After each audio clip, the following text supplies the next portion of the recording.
What was President Trump's reaction to you supporting the airstrikes on Iran? I haven't spoken to the president. What does that say about your relationship? The president's been, I don't think it says anything, to be honest. The moment looked routine at first. Cameras flashing, reporters gathered, microphones pushed forward as Prime Minister Mark Carney wrapped up another international stop on what had already been a whirlwind diplomatic tour. Just hours earlier, he had been discussing billions of dollars in new agreements overseas. Strategic partnerships were expanding, trade routes were opening, and Canada's global economic presence seemed to be growing by the day. But then a reporter tried to shift the narrative. The question wasn't about the billions of dollars in deals that had just been signed. It wasn't about Canada's new energy agreements or the growing partnerships across Asia and the Indo-Pacific. Instead, the reporter asked something very different, something clearly designed to create a headline. What was President Trump's reaction to you supporting the airstrikes on Iran? It was the kind of question meant to imply something deeper. The underlying suggestion was obvious, that Canada's foreign policy somehow still revolves around Washington, that before making any major decision, Ottawa must be watching closely to see how the United States reacts. For a moment, the room went quiet. Then Carney answered, calmly, directly, without any hesitation. I haven't spoken to the president. That was it. No drama, no long explanation, no defensive tone, just a simple statement of fact. But the reporter pushed again. What does that say about your relationship? At that point, the implication became even clearer. The question wasn't really about Iran or diplomacy. It was an attempt to frame Canada's position through the lens of American politics, to suggest that Canada's actions somehow required approval or reaction from Washington. Carney didn't take the bait. Instead of turning the moment into a political spectacle, he calmly dismantled the premise of the question. He explained that Canada's position on the Iran issue was based on its own assessment of international security threats.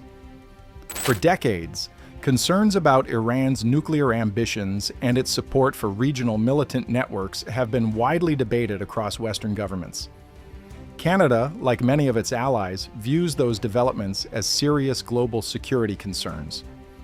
But supporting a limited action against that threat, Carney made clear, does not mean Canada is blindly following anyone. It does not mean a blank check. It does not mean participation in the operation. And it certainly does not mean asking for anything in return.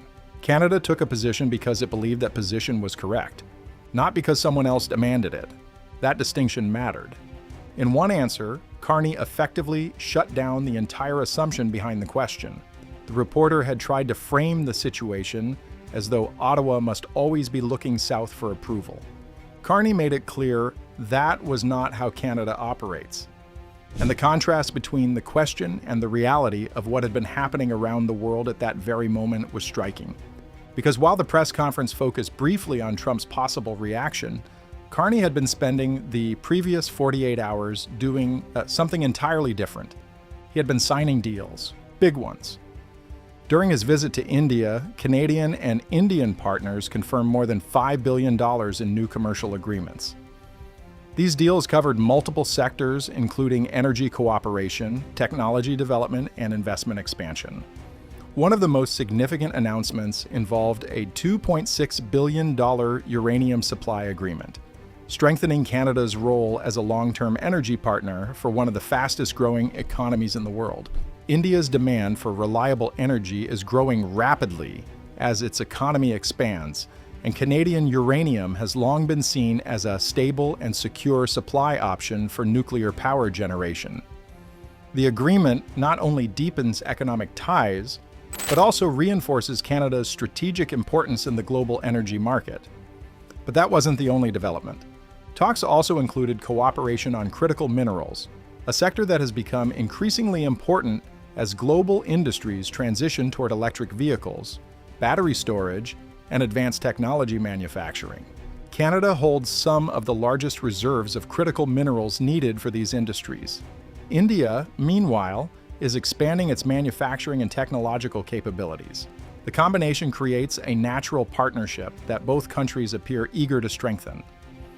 Beyond energy and minerals, discussions also focused heavily on artificial intelligence, digital innovation, and talent exchange between Canadian and Indian tech sectors. The goal is ambitious. Officials from both sides have openly discussed plans to double bilateral trade to more than $70 billion by 2030. That kind of growth would transform Canada-India economic relations into one of the most significant partnerships in the Indo-Pacific region. And the momentum didn't stop there. Almost immediately after concluding meetings in India, Carney continued his diplomatic tour, this time landing in Australia. That visit carried its own significance. Carney was invited to address the Australian Parliament, something that rarely happens for visiting leaders. Such invitations are usually reserved for heads of government who are seen as key strategic partners. In Canberra, the focus shifted toward cooperation in defense, investment, critical minerals, and advanced technology.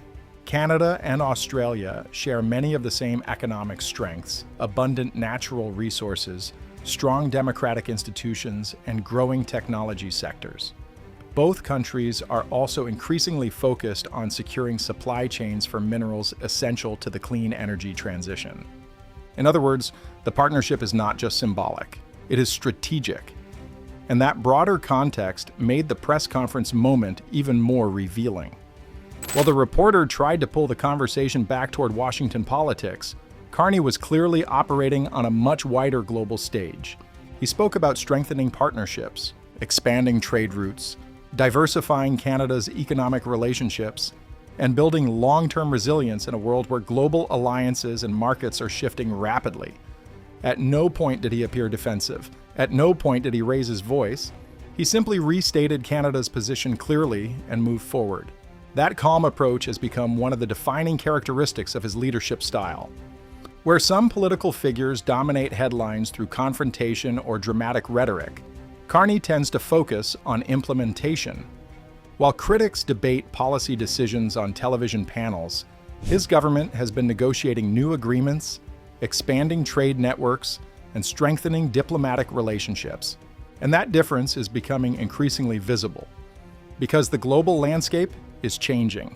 Economic alliances are evolving. Supply chains are shifting. Energy partnerships are being restructured as countries look for reliable long-term partners.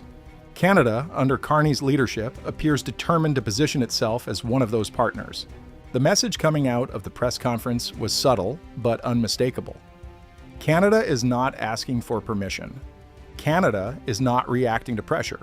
Canada is making decisions based on its own interests and building partnerships around the world accordingly. That is why the attempted Trump question ultimately backfired.